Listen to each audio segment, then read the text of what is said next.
Brown sugar कारबार पर 20 वर्ष जेल दंड 4 जन अभियुक्त सजा शुणाइले भुवनेश्वर अतिरिक्त जिला अदालत जज 10 जन साक्षी और 28 डॉक्यूमेंट आधार में सजा शुणाई स्वतंत्र कोर्ट 2022 मसीहा मार्च 10 तारिख में जटणी राजा बजार गजपति नगर जबत होता 1 केजी 320 ग्राम ब्राउन सुगर जबत ब्राउन सुगर सह कारबार कर 4 जन को गिरफ करथिला एसटीएफ यार विचार करी अभियुक्त SK Iran SK Samir Syed Imtaz और रतिरंजन राउत को सजा शुणाई कोर्ट यह 1 लाख टंका लेखाए जोरिमाना सह अनादय 2 वर्ष अधिक जेल दंड भोगवाक पड़ो बोली राय रे कहिसंती।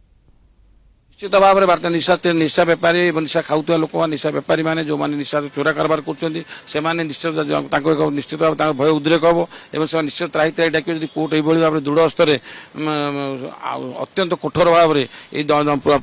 दंड को 20 वर्ष जन दंड किसी कम कथा नुहे आज्ञा गोटे लोक को 20 वर्ष जेल दंड दबा लक्ष लक्ष जोरिमाना अनादे पुणी 2 वर्ष ये किसी कम कथा नुहे तेणु माननीय अदालत सठिक भाव में आम जुक्ति को विचार को नहीं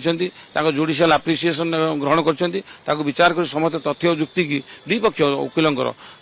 से वकिल भी देते आम भी कही सरकार तरफ मुझे लड़ी ये सब लक्ष्य निजे माननीय जज ये सब को जुडिशियल आप्रिसीएसन सठिक भाव में ग्रहण कर एक ऐतिहासिक राय प्रदान कर।